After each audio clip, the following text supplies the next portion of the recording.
cochile na fé. Não durmamos, pois, como os demais, mas vigiemos e sejamos sóbrios.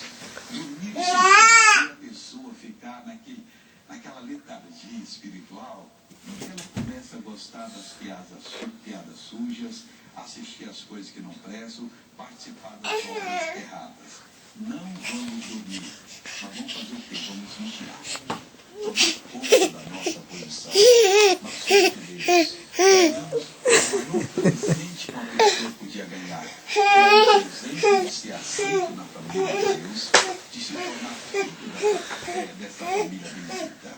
Tem pessoas que se olhasse o tal chamado green card americano, é uma benção. Eu posso ir para os Estados Unidos agora, que agora eu sou imigrante. Aí tem pouco. E se ganhar cidadania?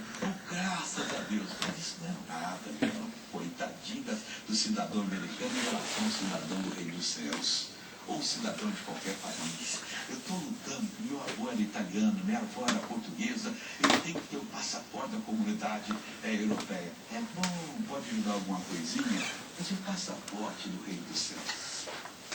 Você é uma pessoa independente. Você é uma pessoa dona de si. Você não tem que se dobrar diante de Satanás, diante de nenhum erro. Você poder repreender o mal, falar e eu me atender, mandar o bicho embora e o bicho tem que obedecer você. Então diz no versículo 6, não durmamos, não durma, acorde, desperte, tenha a sua posição hoje como os demais, querido, mas vigiemos e sejamos sóbrios. Porque uma pessoa sóbria, aquela pessoa esperta, que não se mete em confusão, aquela pessoa que sabe viver, aquela pessoa que está sempre de bem com a vida e ao mesmo tempo não se contamina com nada que é errado.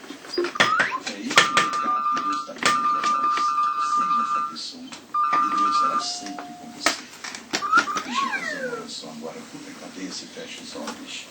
Pai, é muito importante que essa pessoa que ainda não aceitou o Senhor Jesus de todo o coração, aceite. Que ela tome uma posição para que ela não fique nas trevas.